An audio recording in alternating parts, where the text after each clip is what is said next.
Super Bowl flashback. Last time the Patriots were in the Super Bowl 53. Ooh. Patriots and Rams. Tied at 3 in the fourth quarter, and then Brady threw 2 perfect passes to Gronk, set up a Sony Michel 2-yard touchdown. Yes. Ooh. Lowest scoring Super Bowl ever. Don't say that. Yeah. Julian Edelman was the game's MVP, 10 catches for 141 yards. Yeah. It was Brady's 6th and final Super Bowl win with New England. Belichick's 6th as well. He's not in the Hall of Fame. And guess who else won a Super Bowl ring in that game?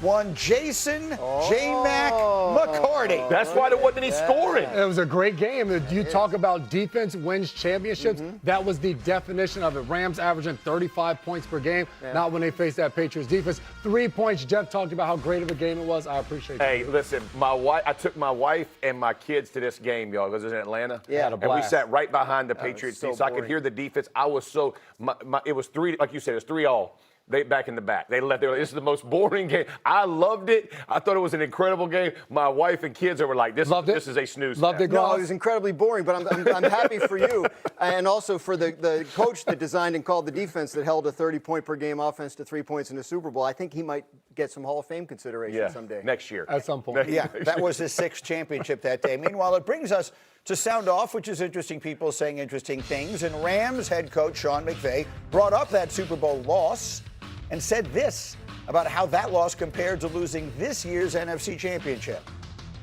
First Super Bowl that we lost, I had a lot of growing up to do, and you can kind of look inwardly, and that one hurt, but that game the other day probably hurt even more than any loss I've ever been a part of, and it's probably because of the love for the team, so I don't know that I'll be tuning in for this one, Coach. I'll be on a beach somewhere. I was going to say, looks like he might have some other stuff to do anyway. It is interesting. So we were talking on Championship Sunday. Teddy Bruschi and Randy Moss in particular said championship games made them more nervous than Super Bowls. They were more worried about losing those because at least you made it to the Super Bowl. They found losing that game was the hardest game to lose. What was the hardest game you ever lost in your career? For me, it was the Saints loss in the Super Bowl. Like I had lost to an AFC Championship game to the Patriots, but the Super Bowl loss to the Saints, I felt like we couldn't have played worse, right? Onside kick goes against us. We got a drop touchdown. We had the lead early. We were moving the ball. A pick 6 goes the other way with Port. It was just one of those games where I felt like we were the better team and we didn't execute. That's why that one hurts. Yeah, and I look at it for me, I didn't get an opportunity to play in a lot of those big games. One conference championship, won it, one Super Bowl, won it. So as a player, when you get to the end, I remember playing in my last game in Miami in 2021, make a play, end up getting injured on that play, making a pass breakup, stayed in the game for one more play. And as I limped off the field, I knew right then that was the last time that I was going to get a chance to be on the field and make a play in the NFL. And I think that was the hardest one. The rest of that season on injured reserve, watching games at home with my son, and then that was just a foreshadowing of what was to come. So that was the toughest one, walking off the field knowing that was it. For me, it was December 27th, 1981. Talk about it, Greenie. The Jets' first playoff game in my conscious lifetime. They lost to Buffalo, gave up a kickoff fumbled the opening kickoff, and it went back the other way for a touchdown, losing 31-13, came all the way back 31-27, and Richard Todd got intercepted in the end zone at the very end. Old Shea Stadium. Broke my heart. Your heart is December devastated. 27th, 1981. He is PTSD. He is devastated. Oh One time, Hembo got me on a Super Bowl trivia. I still haven't shaken that off. That was a tough one. There's another team that is still feeling the after effects of a playoff loss this year, and that's the Buffalo Bills. They got to be kicking themselves. They should have won this game against Denver. Who knows? They'd be playing this week. And meanwhile, their general manager and now president, Brandon Beane, said he is fully aware of the fan disapproval surrounding everything that's happened there the last few weeks, including the hiring of new head coach Joe Brady. And he offered a profane response to those criticisms in an interview with Tyler Dunn of Go Long. And I'm going to read it as follows. F the outside. It's about the right selection for this team, and if we win, they'll love it. It's the same thing I said when I took Josh Allen. If I'm wrong, the moving company will be at my house, so I understand. And I'm not going to have regret of choosing someone to appease the outside if I thought it should have been something different. If I'm wrong, I'll effing take my job and effing go home. So that's what he said. What do you think of that? Hey, I think you have the most motivated GM in the NFL, and he will not have the same roster next year that he had for Sean McDermott this year. Why? Because that job is now on the line. He just called himself out. You realize it's going to be a different roster. He's going to stack it with some receivers and help himself on defense. It's going to be a nice change in Buffalo. Brady is sitting there going, "Thank God he's pissed off enough. He can go fix some things that McDermott wanted changed to begin with." But I'm reading it. I'm like, this is supposed to be the honeymoon phase. When you hire your head coach, everything is all supposed to be rainbows and sunshine. No. And all of a sudden now in Buffalo, Brandon Beane has made himself the villain for everything that's gone on.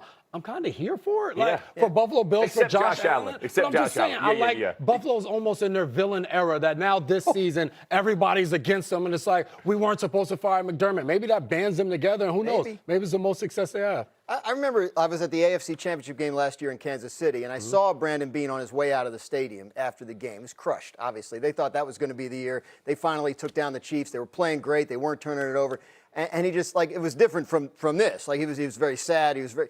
And he just kept shaking his head, like, I just hope I'm here long enough to see it happen. And so he feels it very deeply. There's no question about it, and you can see that in those comments. But I think he's right. I mean, if the Joe Brady hire doesn't work out, if they start missing the playoffs, right, which Sean McDermott never did, then I think he's correctly assessing that it's going to fall on him. That's my biggest question. Because the issue is when you've had as many successful seasons as McDermott has, and as many playoff wins as McDermott has, your only judge, or the only way that you can really realistically look at yourself is if you win the AFC Championship game. You've been to it twice, right? They went to it 2 different times. So now you got to get to if you don't get to the Super Bowl, is that a failure? It's a tough bar, because basically you fired the coach because that was the bar. That is a big ask of a rookie head coach coming in. I know he's been there for a while. That's tough to do. And so a Bills fan tell me last week or whatever, like, they got to get this hire right. I said, they got the last one right. Yeah, exactly. Exactly. But you also can understand them forgetting to hire right with Sean McDermott, but also looking at it and saying, hey, we got it right. We got to this point and we can't get over the hump. You'd kick yourself if you look back 10 years from now and you kept trying and you didn't get it. And you're like, well, I wish we would have at least taken a swing to try something a little bit different to see if it could get us over how that that hump. works out. And while it is also worth saying, whether I liked the move or not, I do like him saying F the outside. Because let's just use me as the outside because I'm a member of the media. And I don't know if he's referring to the media or the fans or both.